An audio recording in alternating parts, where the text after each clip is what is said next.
Міндетті түрде видеоның соңына дейін көріңіздер, лайк басып, комментарий жазып, каналға подписаться етуді ұмытпаңыздар. Сіздермен мен Алтынай Азимова, так, практикующий психологпын, және де нумерологпын, тәжірибелі, сертификатталған 3 жыл көлемінде тәжірибем бар, және де чакрологпын. Енді достар, қараңыздар, қазір өздеріңіз білесіздер, энергия заманы, я қазір адам өмірінде психологияның, жалпы нумерологияның алатын орны өте бөлек, және көбінесе менен сұрайсыздар, Алтынай, жалпы нумерология ол не деп? Ең басты осы сұрақтан бастап жауап берейін.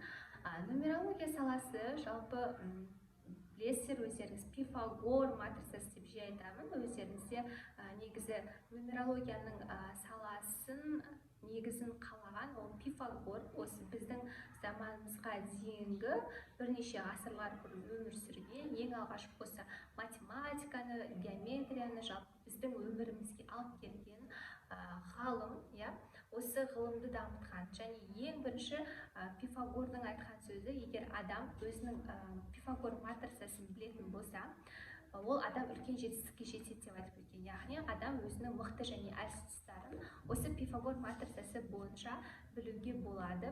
Және бұл ешқандай да діни, енді менің сауаттылығым онша қатты жоқ, сондықтан да діни жағынан ешқандай жауап бере алмаймын, бірақ ешқандай да Аллаға серік қосу емес деп өзім білемін. Және де бұл қазіргі таңда ең сұранысқа ие мамандықтардың бірі, және де мен осы күнге дейін 3000-ға жуық клиентке консультация бергенмін, және әрбір клиенті менімен доволен деп айтсам да болады. Сондықтан да, егер сіздерге нумерология саласы қызықты болып жатса, енді ғана бастап жатсаңыздар, сәттілік тілеймін сіздерге. Ал егер қазақша информацияларды тағы да қандай ақпарат айтсам екен деп клиентіме деген сияқты ізденісте жүрген жан болсаңыз, онда міндетті түрде видеоны көріңіз. Ал енді кететін болсақ, бізде ең бірінші Пифагор матрицасынан бастаймыз. Жаңа айтып өткенімде алдыңғы видеода, ең бірінші бізде бір деген бірлік, бұл адамның характеристикасына жауап береді. Қараңыздар, бірлік көбейген сайын адамда лидерлік, басшылық қабілеттің бар екен айқын дәлелі.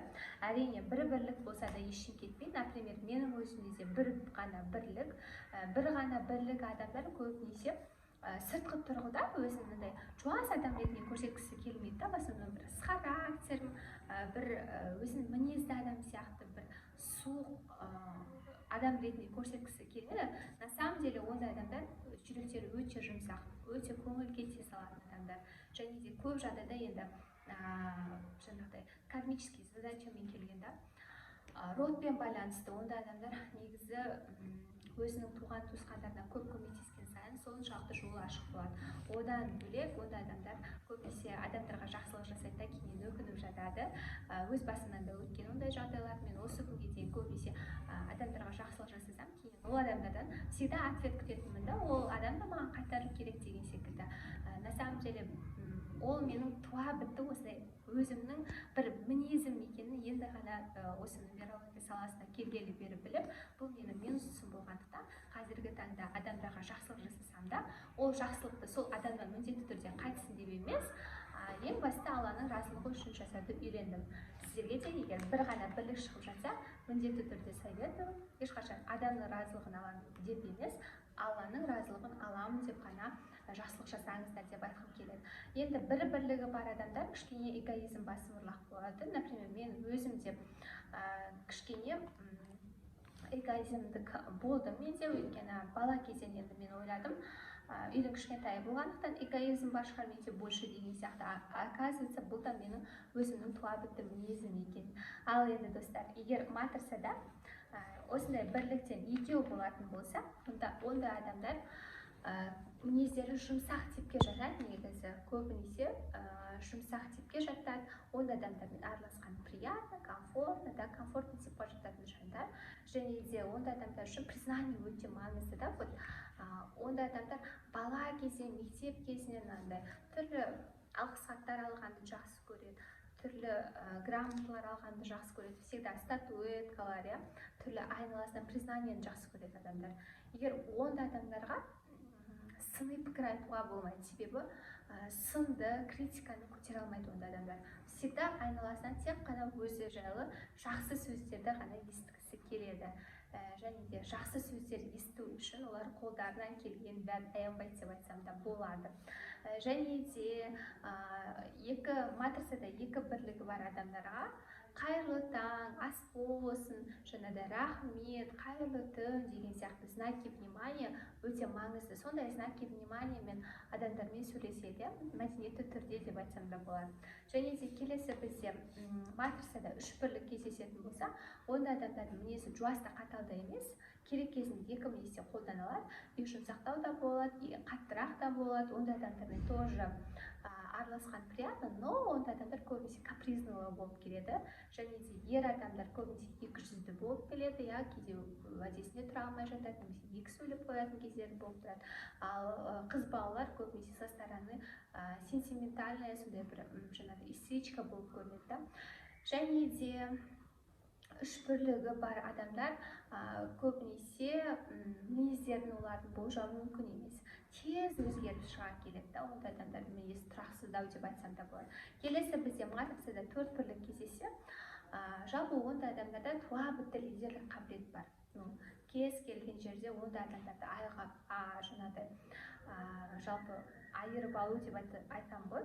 Ортада бірден ерекшеленіп тұратын адамдар ғой. Өйткені олар мен лидермін, менен басқа кім лидер бола алады деген сияқты бір көзқараспен өмір сүретін жандарда. Ал әйел адамдар төрт бірлікпен туылған. Әйел адамдар с характерім болғандықтан кейде ер адамдармен де тепе тірес теңесіп жүреді да. Мен де лидермін деген секілді жаңағыдай. Бізде кішкене менталитет ер адамнан әйел адам бір сат төмен тұру керек деп жүреді ғой. Ал именно төрт бірлігі бар әйел адамдар наоборот ер адаммен көбінесе былай тепе теңдікте жүргісі келіп жатады. Ал ер адамдар көбінесе тоже көшбасшылық қабілеті бар, және де төрт бірлігі бар адамдарда көбінесе бірнеше неке болып жатады. Бірнеше рет үйленіп ажырасып деген сияқты өмірлік ситуацияларында ондай жағдайлар болып тұрады.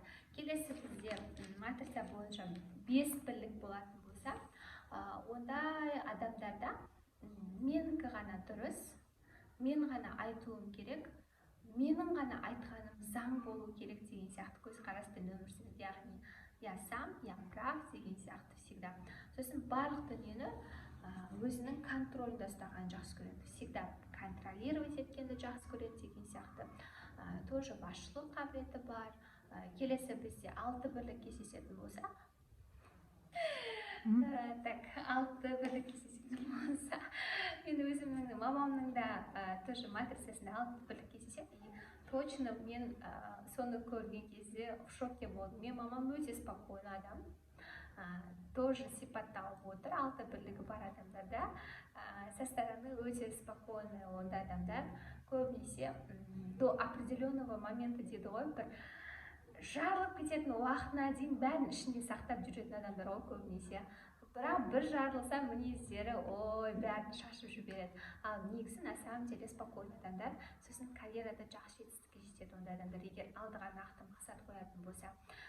Келесі әрі қарай бізде осылай бірліктер кете береді. Бірлік көбейген сайын адамның мінезінің кішкене қаттылығын көрсетеді көбінесе. Және де келесі біздің қозғайтын тақырыбымыз энергия, интерес жайлы болады. Одан кейін денсаулық, логика, еңбекқорлығы, ақша потокі, везение, жауапкершілік және біздегі память бойынша, тіл байлығы бойынша өте көптеген мағлұматтар айтатын боламын. Әрине оны бөліп келесі видеоларда түсірмекші ойым бар. Сондықтан да ең бастысы сіздерге айтарым, міндетті түрде ұнаса лайк басып, комментарий жазып, каналға тіркелуді ұмытпаңыздар. Өйткені мен үшін ол үлкен мотивация. Өйткені сіздермен мен энергия алмасқым келеді. Сіздер менің бұл жасаған еңбегімді лайк қойып, комментарий жазсаңыздар, мен үшін менің еңбегім бағаланды деген сөз. Рахмет сіздерге. Қош сау болыңыздар.